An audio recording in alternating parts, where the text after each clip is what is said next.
Good night, my son. Glad you're not alive, because... Huh? So I'm glad you're not... What? What's up?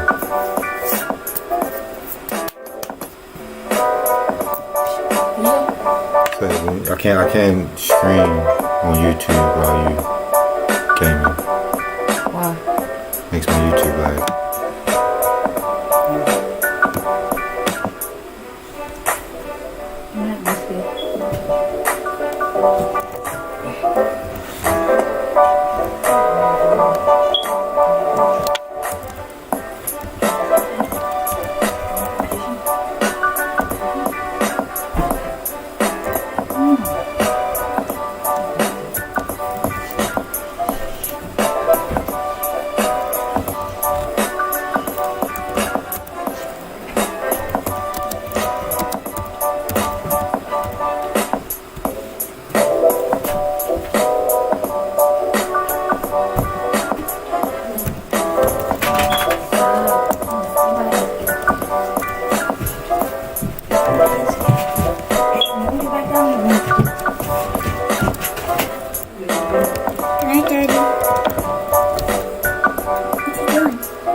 Daddy, when you're done, can you come to us and ask the Booby story? Tomorrow night, Booby. I'm kind of busy right now. I gotta come downstairs in a minute. Okay.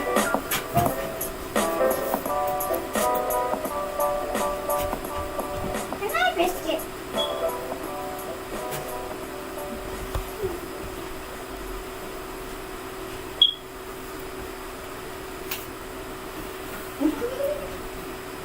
Can I have your paw?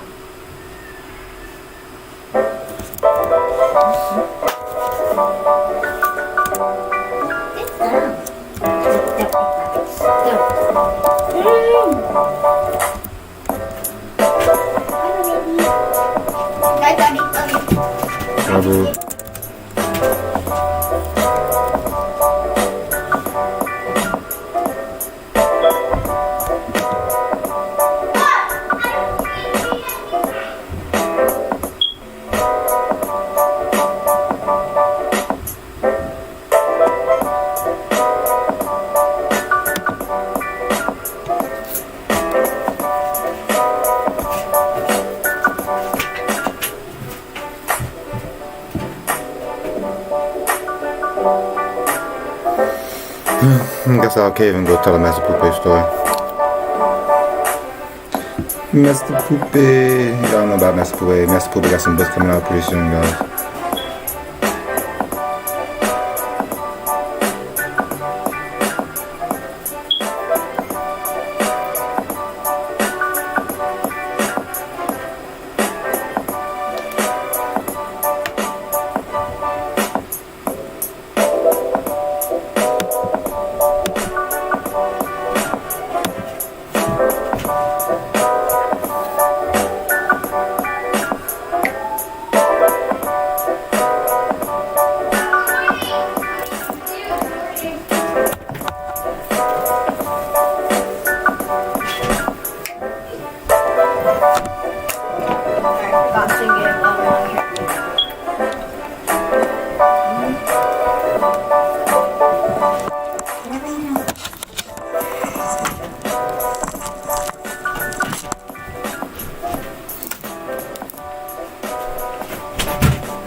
Come on.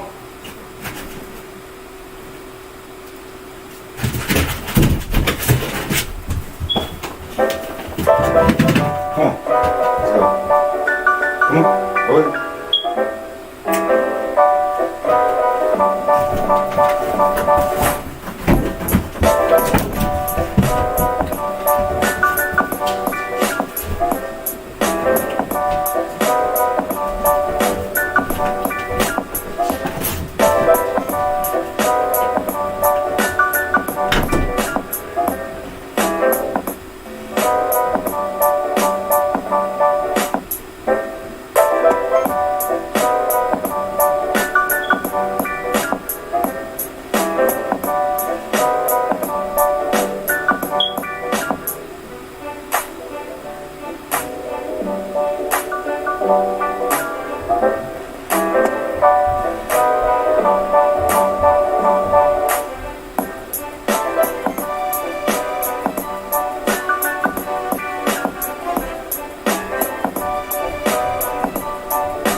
I gotta figure out how to fit my chat over on the screen, because I don't know how to do that yet. So I'll figure that shit out one day, sooner or later. I don't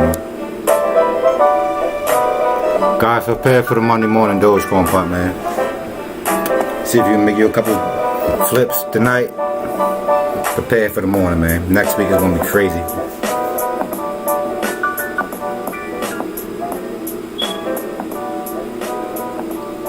I don't like the way the candlesticks look. They don't on this. Let me see. Let me see what's on Binance. Binance looks better.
Check. Alright, we're back, guys. Welcome back. Hopefully I didn't scare anybody right now. If you're waking up right now while you hear my voice, welcome back. Jerry to the motherfucking moon. Are you gonna stream Elon? Like I said, we are going to listen. I'm gonna be listening. For those that are invited or have access to what's it called again? Clubhouse, then good for you. Good. We can, chat it up. So if anybody who's invited, if you're not invited, you let me know. If you're invited, if you are not invited to Clubhouse, you have to be part of Clubhouse in order to listen to the conversation. It's gonna be Elon and some other guy there that I heard about. So they're supposed to be going live in the next 13 minutes. Make sure you guys stay in the chat. We're gonna be talking. I'm gonna be saying how they talking about. So if they talk about some space shit, I'll be like, alright, they're talking about space, something about space right now. I'm not gonna go too much detail unless you're talking about Dogecoin. But like I said, if you are invited, you can. Wait, what happened? Jerry is not Amish. Jerry is not Amish. I'm not Amish. What are you guys talking about?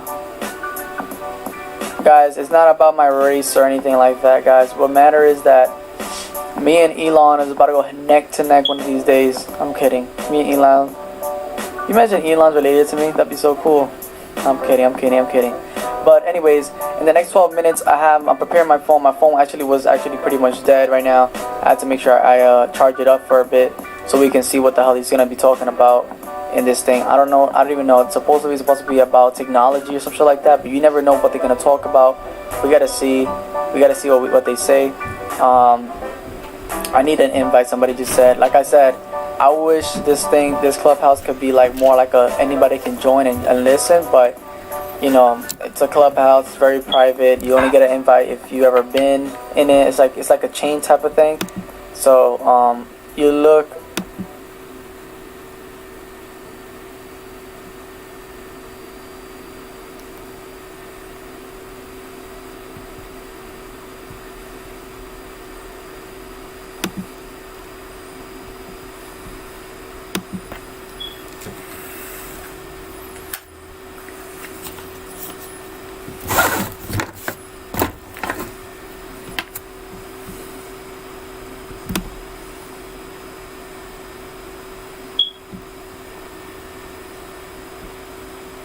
I got 2 people watching. He got 2K, baby. One day we'll be there. Let's check them out. Brand awareness isn't just about exposing a potential customer to your brand as many times as possible. Telling your brand story often entails creating campaigns on multiple siloed channels, making it hard and time-consuming to distribute, measure, and optimize your campaigns. Introducing AdRoll's brand awareness solution. Target the exact right audience, launch a cross-channel campaign, and get full funnel attribution, all in the same platform. Ready to get started? Learn more at adroll.com. On MyHeritage, you can build your family tree and make amazing discoveries about your family history really easily. Let me show you how. First, go to myheritage.com. Sign up and enter a few names. You, your parents, and your grandparents, or whatever information you have. Pretty simple, right? That's my great-grandma, MyHeritage founder.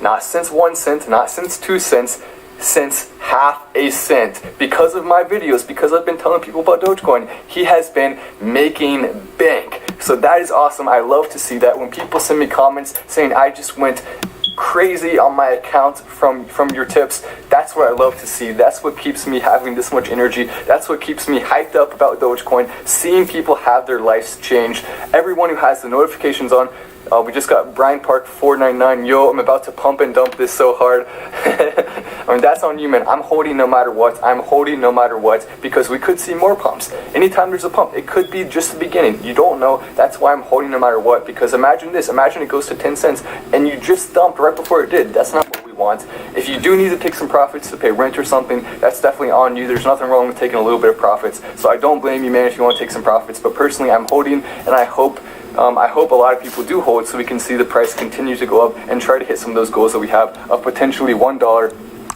But also make sure, if you are subscribed, we just saw Choices Games said he's been in Dogecoin since 0.005, since half of a penny. It's gone up more than close to 1,200%. Because he was subscribed to my channel with notifications on, he's made a ton of money. And you can do the same thing. If you subscribe right now with notifications on, you can see my updates, you can see the cryptocurrencies I'm talking about, not just Dogecoin, other cryptocurrencies too, that may be about to spike. The reason why I know all this stuff is because I'm following the analytics, I'm following the data, and that allows me to see the most likely cryptocurrencies to spike. I'm not right 100% of the time, but I am right a lot because of the data and the stats, and that's what I use. It's not me. Hey, you know, we should... Yeah, I don't have anything special. It's just the stats, the data. We saw Max snap and said, I just shared your YouTube channel on my Twitter at Cortez182. I mean, I'm trying to see what Elon Musk got to say about this jump. We got about 8 minutes. I got Clubhouse, but I don't got no invite to the cast. Hold on, let me see. You know what? I'm gonna follow you. You did a tip, so I'm gonna follow you right now on Twitter. I have my Twitter open here. We also are gonna see Elon Musk only 8 minutes till Musk. 8 minutes till Musk. He may not come on exactly at the start, so we may have to wait a little bit longer. But potentially only 8 minutes to Musk. Max snapping. I'm gonna go and follow you right now on Twitter. Thank you so much for the tip. I really do appreciate that. Elon Musk. Now all this stuff is going to go to more Dogecoin, more videos, more consistent content, more amazing things coming. Thank you as well to everyone on Patreon who's listening right now. The Patreon is once again closed. All the spots filled up, so the only way you can get in, you're welcome to check if a spot is open. But all the spots are closed, so you may not be able to get in onto the Patreon, but you're welcome to check. Okay, I'm gonna follow you right now. Cortez 1821. What did I mean? I'm opening it right now, and let's see what it says. Mac snapping. I see you right there, and I just gave you a follow. And not just that. Watch this. Now I'm gonna go through and like all of your tweets here, cause you deserve it, man. Who got the invite to Clubhouse? No, I'll even send you. I'll get you in on Clubhouse after this. I'll send you an invite to Clubhouse. I'm gonna try to get some of my subscribers, some of my followers in on Clubhouse. That's the goal here. But let's go ahead and take a look right now and see what people are saying. My tweet about Elon Musk potentially talking about it now up over 100 likes. 100 likes, 43 retweets. So people are talking about it. It is getting attention. It is getting news right now. A lot of people seeing that tweet. Alright, 3,500 people on the live. That's huge. We're about to see it happen. We're about to see him come on in only 6 minutes. 6 minutes till Musk. We just got another tip from John Roberts. I'm in again at 0.41690. 28,000 coins. Is this bad? I keep selling when I'm scared of a loss. Never sell scared. If you sell to take profits, do it in a strategic way. Never sell scared, man. Take a profit, but you never ever sell scared, because if you sell scared, you're gonna lose money. So only sell in a strategic way. Plan it out. Be prepared for when you're going to sell, because we could be about to see another spike. So you're making a bet right there with that money. And personally, I did buy some more Dogecoin as well. So we can't. It's impossible to predict 100%. It could drop some. It's impossible to predict 100%.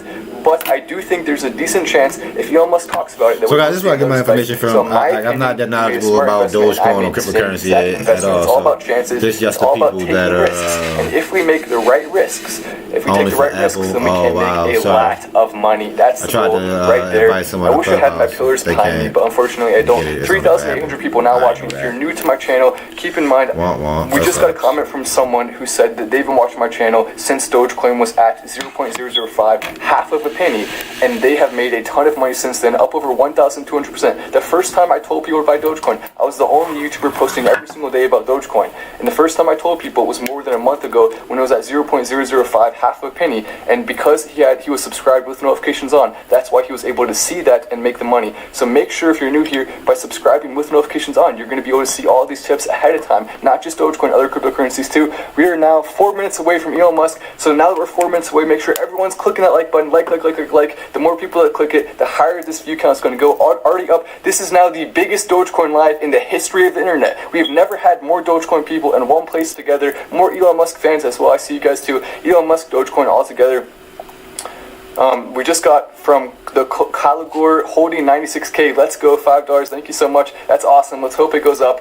But this is the biggest group of people together for Dogecoin ever. So all 4,149 of you, the more people that press like, the more this video gets out to. And then if Elon Musk does talk about Dogecoin on the live, we want as many people as humanly possible to see this. So by clicking that like, you are helping to get out to more people. You are helping more people to potentially see when Dogecoin talks about it. So we want every single person to hit that button so we can get this live out to as many people as possible. Already up to 4,200 people, 1,561 likes. We just had 40 of you press that like button, so thank you to all 40 of you that just did that. Now even more people, up to I think like 100 people that just pressed. In about 3 minutes. I'm really excited. The notification on Clubhouse has not come through yet, so I have no idea what he's going to talk about. We can speculate as to what he's going to talk about. Personally, I'm hoping some game stonks and some Bitcoin. We will see. I have to say, the audio is a little low. Thank you. Yeah, please give me feedback. This is my first time really streaming in the set. I will fix that, and I'm pretty nervous because I haven't used this set. So let's see. There we go. How does that sound for audio? And we will have Clubhouse open in a minute. There we go. You're a little quiet. Me Calvin, a pretty cool kid. You know what I mean? It is going to be only audio, but I'll be here. Is my sound better now? And do a lot of real estate, a lot of investing in Tesla. All right. Good. Been watching him for a while. So, let's see here. We actually put a lot of stimulus, Cool. stuff on stimulus too. Louder the better. Okay, perfect. Join the room in progress. Good. Oh, wow. Okay, that's not good. Hold on, let's go. Oh, here we go. Hold on. Let's make sure we get in. Let's see here. So it's loading. It says it's joining. Let me see if I can get it. Just listen to it myself. We're in Clubhouse. Join the room in progress. There we go. Okay. So. Oh, wow, that's not good. It actually. That's it. Yeah, we are in the garage. Okay, that is. Okay. Join the room in potentially progress. unexpected here. So I have Clubhouse up, but apparently. This room is The room's full, not available to be joined right but you now. can Does join. anybody have this on? What? Wait, what? Even I can't join, kid. We having the same problem? Oh wait, let me see. Wait. Issue. Wait. Because All right now hold on, I'm wait. clicking join Clubhouse, and Oh, wait, apparently no. there is a limit to the amount of people who can actually be in Clubhouse. Press This like is my button. first time So using everyone going down there Oh, wait a minute. is going to potentially lead to a Dogecoin spike very, very, very soon. Exciting stuff. We are now 1 minute away from Elon Musk, up to 5,000 viewers, 2,000 likes, every new viewer coming in. Make sure you hit that like button so we can get this live to as many people as Alright, come on, possible. so and what's the more happening? people What's that see it, happening, man? the higher the chances of Dogecoin spiking are if Elon Musk talks about it tonight. Eric A. Rocket, shout out to Party Chat Gaming. Party Chat Gaming, shout out to you. If you give me a tip, I'll shout out whatever the heck you want. Unless it's something bad. I won't shout out something bad. So as long as it's something cool, shout out to Party Chat Gaming. That sounds pretty cool. Is that your YouTube channel? If that's your YouTube channel, I'm going to go subscribe to it right now. We're now here. Is Elon Musk going to come on right now? Let's see. How do we get on? How do we get on and start this? Yeah, We're at 1 a.m. now, so we should be about to see Elon Musk coming on. Let's see. Join the room in progress. Here we go. No, It's time for Elon Musk. No, he's not gonna get it either. No, it's full? What? Yeah. We all got the same thing, man. We're just gonna keep hitting it until we get in. Everybody got the same thing, man. Look. Me too. Look. Me too. Come on. Let's go. We're in. No, did you get in? How did you get in? No. Let me try. All right, let's see. It's loading now. We're about to get in. Hopefully this works. All right, well, get in. I don't care. As long as one of us get in. Somebody get in. Anybody. All right, it's loading now. Let's see if we can get in. If we can't get in, I'm going to go to a different live stream. We're just going to watch it somewhere else. But hopefully we can get in right now. Oh, man. It is currently loading. I'm sure a lot of people are on. I'm going to be... don't worry, we're still going to get in no matter what. So in case it doesn't work, we're still going to find a way to get in. No, Kev. Go back. Big screen. Okay, I'm gonna pull it up then. I'm gonna pull it up on my iPad. Don't worry, guys. We're still going to get it. Elon Musk probably is going to come on for a little bit anyway. So I'm gonna pull it up on my iPad. We're still gonna get it. Don't worry. We're going to listen to Elon Musk right now talking about Dogecoin. Let's go. Very exciting stuff. Hopefully talking about Dogecoin. We'll see. Elon Musk Clubhouse. We're about to pull it up. It just started one.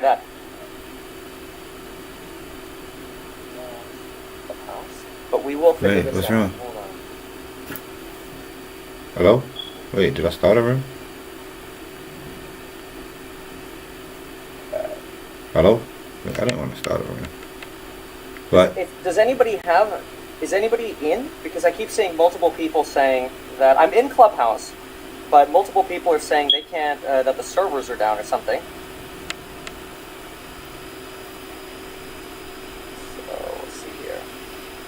You know, I thought this would kind of be like a YouTube live in the stream room. where Wait a bit for folks to join. Okay, sure, I'll wait.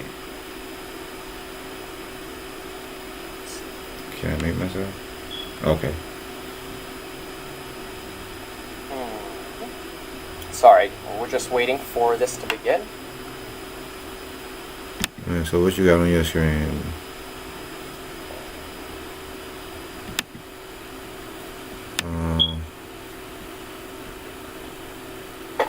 I got my profile. It looks like this. And rapidly reusable rock. Hold on one second. Supposedly, what's going on is supposedly Clubhouse is setting up an echo room, it's called, and it's basically just simulcasting over, however. Flights. It needs to be much like aircraft, where the cost of an air flight is the biggest component of that is fuel. Wait, who has this? And you can't just be throwing rockets away every time. It needs to be much like aircraft, where the cost of an air flight is where you can send the biggest component of that is fuel. And you can't just be throwing rockets away every time.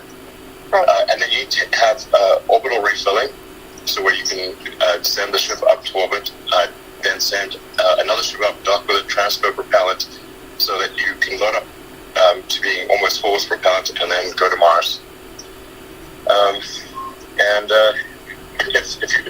If you've got a large, fully rapidly reusable rocket with orbital refilling that uses high efficiency, low cost propellant, then you can go to Mars. And then one other Come on, kid. Propellant production. So you take CO2 out of the atmosphere, combine it with water, ice, and H2O to create CH4, methane, and oxygen. And if you have those elements, life can become multiplanetary, and we can have a self-sustaining city on Mars, which I think is one of the most important things we can possibly do for ensuring the long-term existence of consciousness. Yeah, I think that makes sense. Sorry, I'm going for it. Yeah, Elon, you've spoken about this often, which is, expanding the scope of consciousness and how it is tied to multiplanetary life. Could you explain what that means for you and why that matters to you? Sure. Well, so originally, I had sort of kind of an existential crisis when I was a kid, trying to figure out what's the meaning of life, why are we here, what's the point of it all, is it all meaningless? I got quite depressed, actually, and sad about it, and then the thing that kind of broke me out of it was reading Douglas Adams' Hitchhiker's Guide to the Galaxy, where he essentially pointed out that the universe is the answer, and really the hard part is figuring out what questions to ask about the answer that is the universe. Yeah, exactly. He was exactly trying to make fun of the fact that the answer is the easy part, but the questions are the hard part. So, in order for us to gain a better understanding of what questions to ask, what it's all about, what it's all about, to increase the scope, and scale of time, we're better able to figure out which questions to ask, and answer them. So, the longer, the broader in scope, larger in scale that consciousness is, the more likely we are to be able to answer these questions and figure out what the heck's going on. Why are we here? To answer the fundamental questions. And I think think it's arguably a great filter that we face with, will we become a multi-planet species or not? We're surprised about there in our galaxy and others that there are a whole bunch of dead one-planet civilizations that prospered for a while. They might have prospered for millions of years, but then gradually the civilization collapsed for reasons external or internal, and that was that. All civilizations go through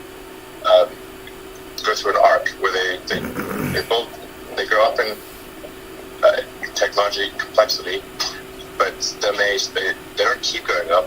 Over time they decline, they fall. And this has happened obviously with history with many civilizations in the past.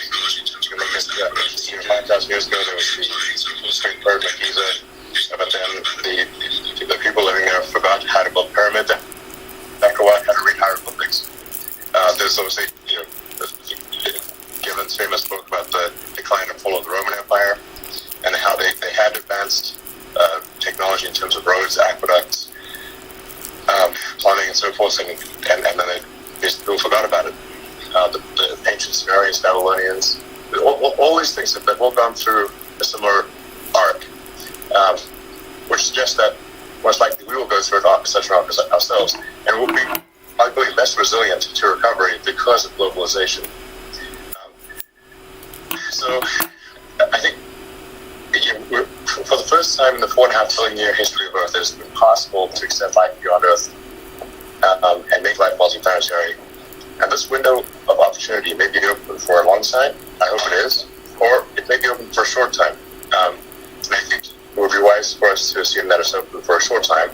I'm an optimist, not a pessimist, but you have to say, there's some chance it's only open for a short time.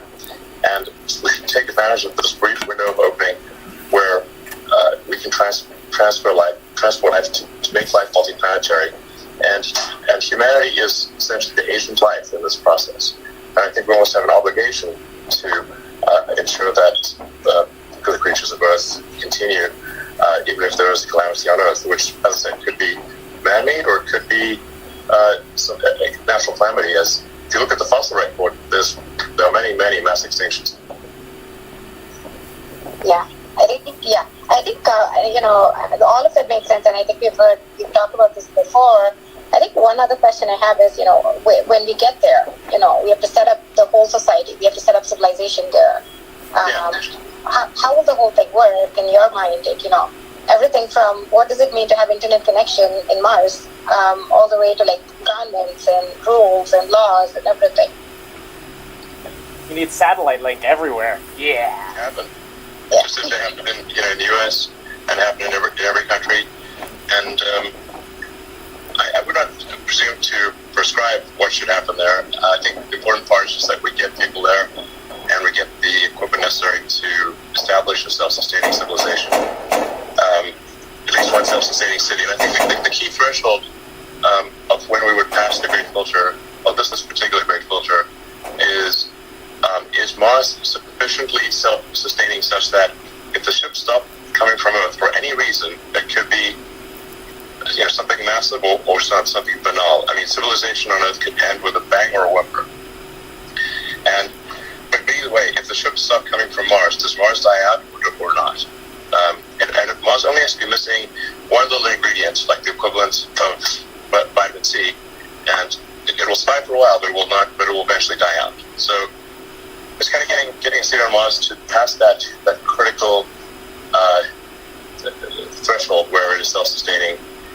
And are we able to do that before some calamity or a gradual decline in civilization occurs that prevents the ships from going there? That's the key threshold. In a more pithy way, it's like, does the city on Mars become self-sustaining? Which comes first, a self-sustaining city on Mars or World War III? What comes first, World War III or a self-sustaining city on Mars? Wow. What would you consider success? Like, let's say they get through the first 5 years, the first 10 years. Like, what do you think is possible to build on Mars 10 years in, 20 years in, 30 years in after first arrival? Well, I think Mars will start off being very, very tiny, just like a tiny little outpost. And by the way, it's going to be very dangerous. Sometimes people is this like some escape hatch forestry? Well, like, no, it will be dangerous, hard work. It's going to be, you're out there on the frontier. There are far more ways to die there than there are on Earth. And a tremendous amount of hard work.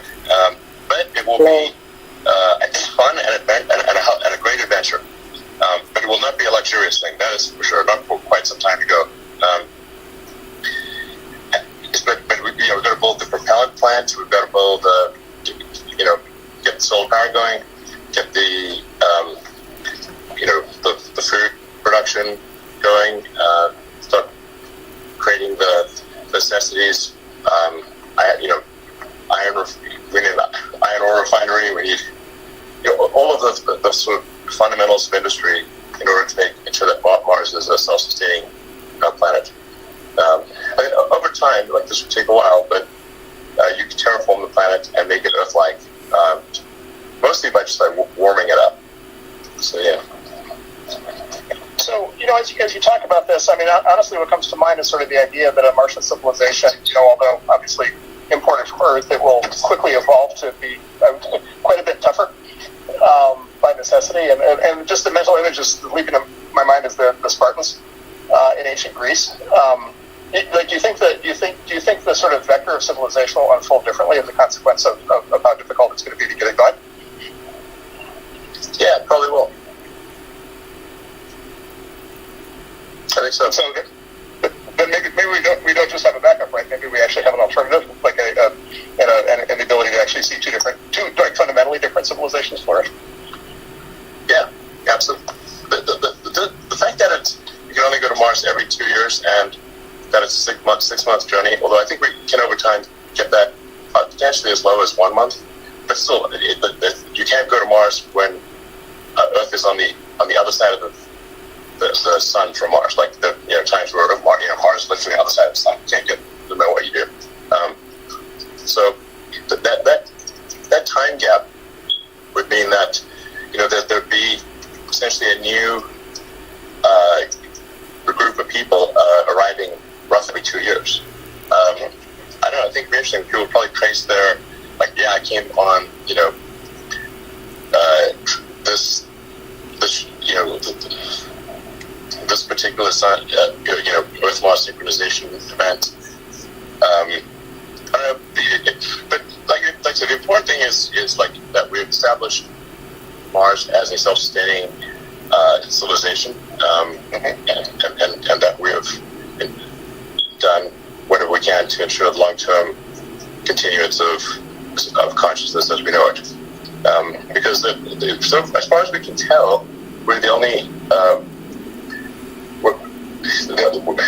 the light of consciousness, which is a delicate little candle in the dark, is only here on Earth. I mean, it might be other places, and there's arguments that it's likely to be other places. But honestly, we have seen no sign of it, and I'm pretty sure that I wouldn't know about it. And I have seen nothing to indicate that there's any alien civilization whatsoever.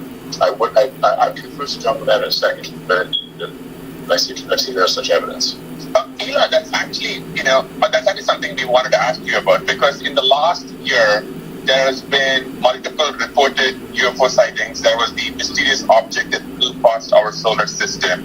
I think you just described that you haven't seen any evidence of aliens, but if we do, have you heard of dark forest theory from the Peabody product? How do you think we should think about aliens?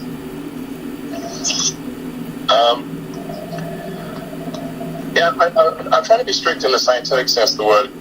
I'm saying I've seen not a single piece of conclusive evidence.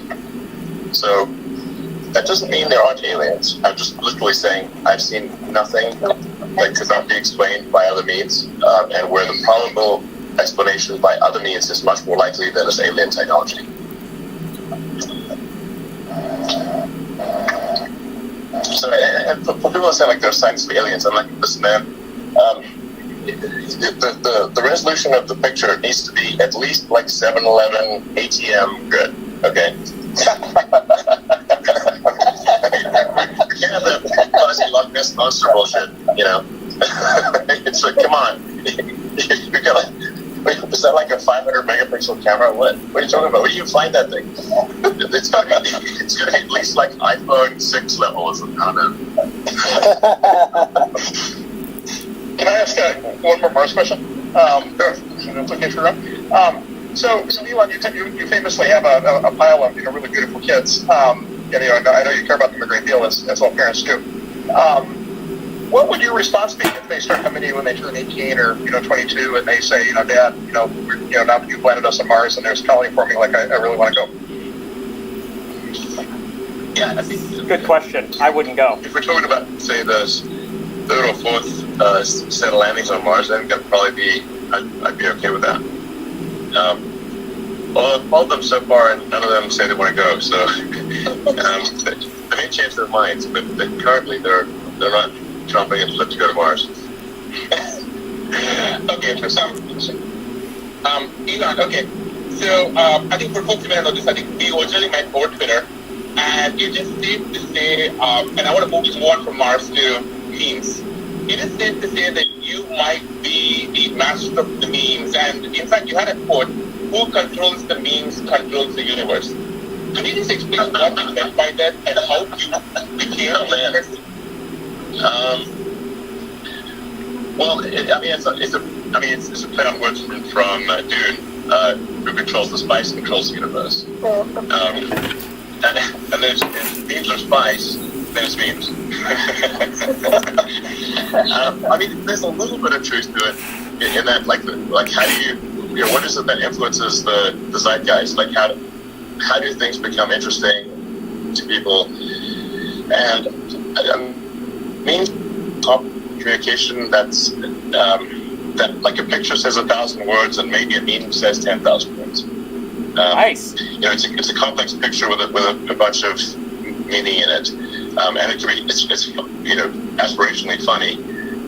So it's I don't know. I love memes. I think they can be very insightful. Throughout history, I think the symbolism in general has powerfully affected people. So, yeah. How did you get so good at them? I remember following you many years ago. Going from that to your sea shanties meme or any one of the memes, and some of it may not be safe for work here. How did you get so good? We're told that Why do we have to be safe for work?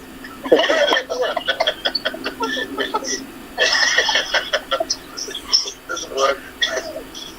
Here's my pride and joy. Yeah, I know. I guess probably. If you go back to my very early tweets, technically I was on Twitter. I think in the very early days when there were only maybe 10,000, less than 10,000 users. But then people were just tweeting what kind of latte they had at the University Street Starbucks, and I was like, I don't need to know this. So then I deleted my Twitter account, and then a fake person who got my Twitter account had tweeted for a few years, and then my friend Lily said, hey, you really should be on Twitter so you can speak directly to people. So I was like, okay, I'll do. My friend Lily convinced me to just regain my Twitter account, and my early tweets are pretty racy, pretty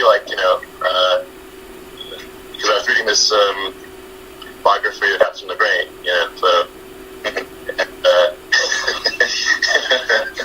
it's sort of things went crazy from there. By the way, I like how you say that your early tweets were racy and not right now. I like that. Look at your profile. Some people think oh, he's gone crazy on Twitter. I'm like, no, I started crazy on Twitter. What's the latest set of new memes, Elon? What are the new things that you're following now with respect to memes or creating? Sorry, what was that again? Yeah, I was just going to ask you, what are the new memes that you're following or creating right now? What are the ones that are interesting to you right now? GameStonk. Come on. I don't really follow memes. You just make them. I think some of them, and then some of them are sent to me. I have some pretty kick-ass meme dealers. Yes. Who's a meme dealer? Is it like It's a meme. What a signal means you want at a good price. Are there meme dealers on Mars? Wait. You gotta have a good meme dealer. There will be. My friend Mike is a good meme dealer, and Claire as well, and Jake Al, and quite a few others actually. I fortunately am the lucky recipient of very interesting memes. That's great. Today you're not, slightly changing subjects a bit. Just Twitter. Today you posted about Neuralink and why people should be working there. For folks who don't know about it, I thought it was really cool. Just the possibility of it is just really fantastic. Tell us more about it. There are a lot of engineers listening on this clubhouse. What is Neuralink? Why should we care? Nice. Sure. So, the long term. Okay, so Neuralink stems from a concern I had, where I was trying to figure out, even in a benign AI scenario, how do we at least go along for the ride? So, if for those that are following AI closely, it's obviously improving dramatically. If you see look say GPT-1 versus GPT-2 versus GPT-3, and just how radically that's improved. And just as deep minds, I think they've run out of games to win at, basically. There's just, and look, I said a Tesla. An important thing to note, is Tesla actually has, I think, one of the strongest AI teams in the world, but it's an AI team focused on real world usability. So just really solving vision, perception, and control with AI. But even in a benign scenario for AI, where let's say the AI is just really wants to be super nice to us and make us happy. Well, how do we stay relevant and still have meaning and at least go along for the ride? Good point. That's in the good scenario. And then in terms of avoiding the bad scenario, we can couple collective human will to the outcome of artificial intelligence and what's developed in that way. I think that will probably be a better scenario than if we're unable to effectively couple collective human will to that outcome. So, the final. Now, sorry, this is getting kind of esoteric, but we love it, keep going. Okay, so people are already a cyborg in that you already have a tertiary digital layer. You've got your sort of limbic system, which is your primitive drives and desires and responses, and then you've got your cortex, which is long-term planning and thinking. Those are two biological. There's a tertiary layer, a third layer, which is digital, and you already have that as digital, and you already have that in the form of your phones and computers and all your applications. So it's, at a certain point, the computer gets smart enough. It's like the computer's just trying to talk to a tree. Trees do sort of talk, but they talk so slow that we don't notice. So we need to improve the bandwidth. And with a direct neural interface, we can improve the bandwidth between your cortex and your digital tertiary layer by many orders of magnitude. I'd say probably at least 1,000, or maybe 10,000 or more. And you also spend a lot more time thinking about interesting things as opposed to taking complex thought structures, compressing them down into words, which is also again a very low bit rate, and then having someone else receive those words, decompress them, and then send words back at you.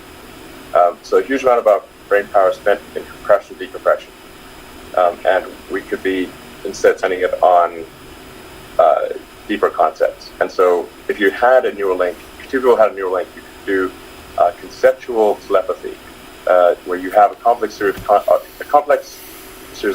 concepts, and you just transfer them directly, uncompressed, to the other person. This would massively improve the quality of communication and the speed of it. So, and then, there are other sort of pretty wild things that could be done. Like you could probably save state in the brain, and so if you were to die, your state could be returned either in the form of another human body or a robot body. I mean, this is getting like really, it's weird sci-fi stuff here. This is great. You mean altered carbon, right? Like this is a plot like altered carbon. Go on, love it. Yeah, it's kind of like altered carbon. Yeah, exactly. But I think you could decide if you want to be a robot or a person or whatever. Jeez. And you wouldn't be exactly the same. So there'd be a little lost in transfer. But you could also say it's also arguably true that when you wake up in the morning, you're not exactly the same as yesterday. Or the you of a month ago is not the same as the you of today. I mean, a bunch of brain cells have died, and some memories have faded, some have strengthened, there are new memories. So, anyway, the point is, like, you wouldn't be, there could be something analogous to a video game, like a saved game situation, where you are able to resume, upload your last state. Yeah, kind of like altered carbon. Maybe lose a few memories, but mostly be you. So now that's the long-term stuff. In the short term, I wish you would talk about GameStop and Biden and Tesla. Brain injuries or spinal injuries, and me too. Talk about Doge. Make up for whatever lost capacity somebody has with a chip, with an implanted chip. So the first thing that we're going after is a wireless implanted chip that would enable someone who is a quadriplegic or tetraplegic to control a computer or mouse or their phone or really any device just by thinking. And this obviously would be a massive enabler, make life way easier for them. There have been sort of primitive versions of this device, one done with like wires sticking out of your head, but it doesn't work all the time, and you can't take it home with you. So just having, basically, you think, like, in simplistic terms, I'd say it's sort of like a Fitbit in your skull with tiny wires that go to your brain. The Fitbit in your skull with tiny wires. So if somebody who's listening is good at designing like Fitbits, Apple Watches, phones, computers of various kinds, then actually they would be a great fit for your link. So yeah, we'll probably be releasing some new videos showing progress maybe in a month or so, and because we already got like a monkey with a wireless implant in their skull and the tiny wires, who can play video games using his mind. What? Wow. And he's literally that's amazing. He looks totally normal. So it does not look like an unhappy monkey, and you can't even see where the neural implant was put in, except for that he's got like a slight like dark mohawk. It's not an unhappy monkey. Very important. But other than that, slight one. It's small. Yeah, he's not uncomfortable, and he doesn't look weird. So we're and I was like when the USDA person came through and inspected our facilities, our monkey facilities, she said it was like the nicest monkey facilities she's ever seen in her entire career. Just FYI. we went the extra mile for the monkeys. As long as you didn't make them play Cyberpunk. Oh. that would be it. No, that would be Alan for the monkey. But one of the things we're trying to figure out is like, can we have the monkeys play mind pong with each other? Yeah, that would be pretty cool. I have to say the pig demo was really fantastic. That was really cool. Thanks. Yeah. Well, it's great seeing Neuralink and making good progress. And like I said, I want to be clear. Like the early applications will really just be for people who've had a serious brain injury, like where it's like the value of the implant would be enormous, because obviously the early implants will come with some non-trivial risk, and so it's got to be like, okay, does the good far outweigh the bad, and then that would be accounted for some of the initial surgeries with full disclosure of like the risks and everything. And one of the things we're really paying close attention to is the ability to remove the implant. So it's not like, if somebody doesn't want it or it's not working, we can take it out and then we reimplant another one. So we've tested implantation, removal, and reimplantation, and it works great. Sorry, Mark. Switching topics. Yeah. So switching topics. So you wanted to go I mentioned kids earlier. As it turns out, I have a very bright and inquisitive 5-year-old who is crawling all over everything and trying to figure everything out and learning as much as he can as fast as he can. Like, what, with everything that we know now and kind of all the modern tools we have, like, what's the best way to think about educating a 5-year-old in today's world? I got a 5-year-old. Sorry, the best way to educate a 5-year-old? Yeah, educate a 5-year-old and then think about kind of his education over the course of the next, 5 or 10 years. Like, what kind of program ideally should you think a kid should be on? Parenting advice. Okay.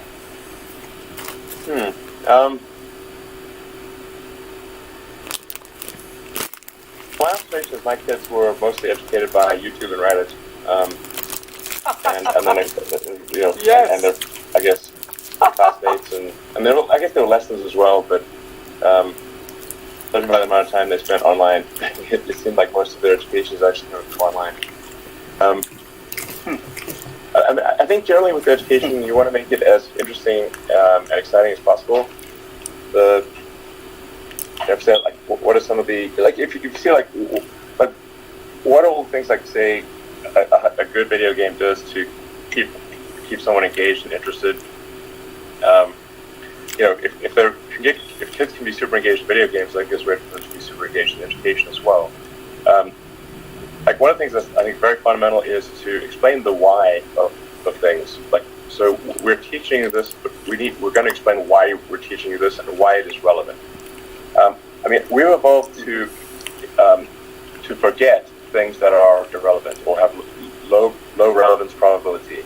That makes sense. Like, otherwise we'd remember all sorts of nonsense things that weren't very important to our future. So unless relevance is established clearly, then people will have a hard time remembering it by its nature, because it appears to be irrelevant. It might be relevant, but if it's not explained to them, they won't know. And then if you want to have some sort of if you're trying to say problem solving, some sort of engaging narrative for the problem solving. Like, it's far better to say, okay, if we're going to teach you how an engine works by taking apart an engine and then putting it back together, and then let's find out what tools are needed in order to take this engine apart, put it back together. It's like, okay, we need screwdrivers, wrenches, and Allen keys, and we need a winch, and a bunch of other things. And then you understand the relevance, and it's much more of an interesting problem. This is much better than having, say, a course on wrenches or a course on screwdrivers. Gotcha, Kev. You got you, Kev. Start with a problem and say, what tools I need to solve this problem. That establishes relevance and gives a compelling narrative thread. Nice. Yeah, it seems like you could kind of, if you had sort of elaborate enough projects, you could roll a huge number of topics into that ultimately kind of combine into a single project with some really actually interesting form of output. For example, building literally building a vehicle or something like that. Yeah, exactly. If you have a narrative thread, or like, why is it all established relevance, and there's a story to it, and you say, like, well, you can't turn that bulb with a wrench. And then, like, let's see, how can we make this engine better? What do we need to do? Okay, well, let's calculate, if it's a gasoline engine, how do you get to a higher RPM or a better compression ratio? I'm using, like, outdated analogy, but you can say for an electric motor, what steps would you need to take to get higher torque, and pull higher power out of this electric motor?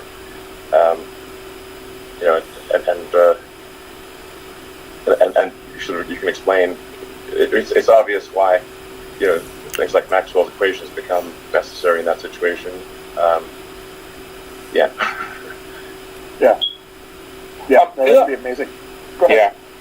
Yeah. Elon, you would not believe the number of parents and people in the States who have asked us about tonight, and I think there are two questions that are connected. One is, how do kids, if you're having a kid and you want to teach them to become a polymath like you have become, what advice you have for parents? And the next one is, here you are with, so many companies that you've created that I can't even list them off the top of my head. Why doesn't the world have, and this doesn't mean to sound, psychopathic, but why doesn't the world have more Elon Musk? Well, I don't know. I might be getting too much credit here. For me, these things I've done have been because I felt a strong compulsion to do them. So it's not like nobody was pushing me to do it, but it was just like I felt a strong compulsion to do them. I wouldn't say there were pretty long sections of my life that have been very painful and difficult, and I'm not sure people would want to do that.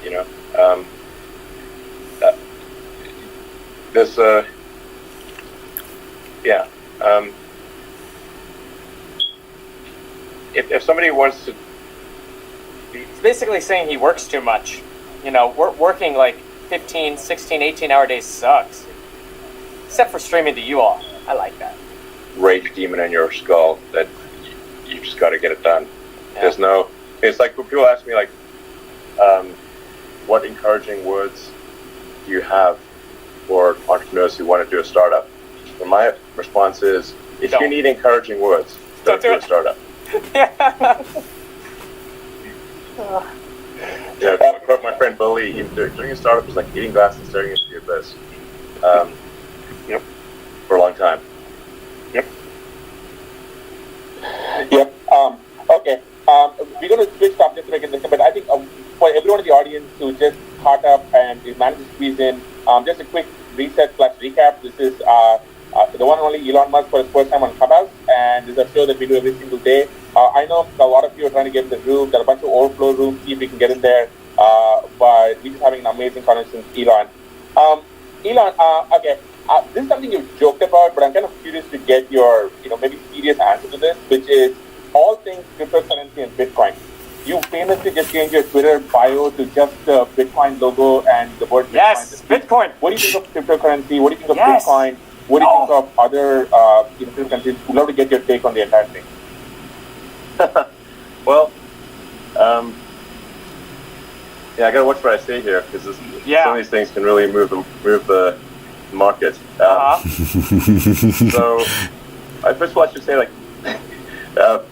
many friends of mine have tried to convince me to get involved in Bitcoin for a long time, like when it first just popped out there. And a friend of mine, Bully, he actually had Bitcoin cake, a cake that was had a bit sort of Bitcoin symbol on it, and he fed me a slice of Bitcoin cake in 2013. So, clearly I should have at least bought some Bitcoin 8 years ago. Yeah. What more do people need to do? Jesus. Wow. That's big. What more do people need to do? Buy Bitcoin. Back then. But I think about it a fair bit, but I do at this point think Bitcoin is a good thing. Whoa! So I am a supporter of Bitcoin. Like I said, I'm late to the party, but I'm a supporter of Bitcoin. And I think Bitcoin is really on the verge of getting broad acceptance by sort of the conventional finance people. So yeah, it is. I think so. I don't have a strong opinion on other cryptocurrencies. I occasionally make jokes about Dogecoin, but they are really just meant to be jokes. Oh no! But Get out! Dogecoin was made as a joke to make fun of cryptocurrencies, obviously. But fate loves irony, and often, as a friend of mine said, the most ironic outcome is most likely, or as I like to say, the most entertaining outcome is often most likely. And arguably, the most entertaining outcome, the most ironic outcome, would be that Dogecoin becomes the currency of Earth in the future.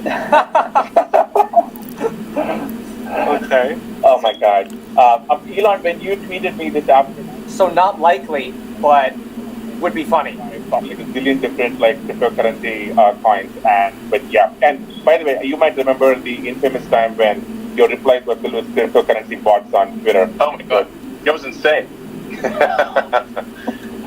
Yeah. That's actually how Elon and I actually wound up meeting because that was a very painful time. Okay. Yeah. In fact, and then I made a joke about Bitcoin, and my account got locked. Yeah. I had to actually try and convince some folks that was actually the real Elon Musk and get his account unblocked. Yeah. Okay, so I want to bring us back to one of your companies. We actually have a Tesla Model S sitting outside our house right now. It carries us and our 2-year-old baby around, and we love it. We'd love to get your take on where you see you just have a refresh of the Model S coming out. I just saw the review for it. Where do you just see the future for Tesla, and especially when it comes to all things battery technology and self-driving? Those two topics I think a lot of people are very interested in. Good questions. Okay, so you're asking about the future of batteries and self-driving? More like actually, where do you see Tesla over the next few years? Moon, duh. Well, what's Bitcoin doing? I think that the goal with Tesla is to, and has been from the beginning, is to accelerate the advent of sustainable energy. So, in order to do that, we've got to make a lot of cars. We've got to make them increasingly affordable, and our rough target is we want to be able to eventually make 20 million cars a year. The reason for that is the 2 billion active cars and trucks on the road, and figure if you're not really moving the needle unless you're changing 1% of the existing fleet. And so that's roughly how we came up with 20 million cars, cars and trucks per year. Yeah. That's very important to accelerate the advent of sustainable energy. And then, of course, we've got stationary battery packs and solar, which is making a lot of progress on that front. So yeah, we're going to try to grow car production as fast as possible, and that the primary limiting factor there is battery cells. Yo, add me. Let's play. We're getting as much as possible from suppliers, and then, but even that is not enough. So we're actually going to be building battery cells ourselves. But it's important to emphasize that to our suppliers who are great, we've got great suppliers, that we're not trying to put them out of business. We want them to increase their rate as well. So Panasonic, LG, and CATL, and then to add to increase to accelerate sustainable energy further, we're making our own cells, and then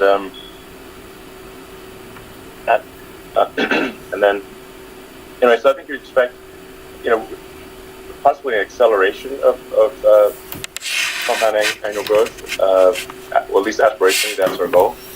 And big Tesla statement with autonomy.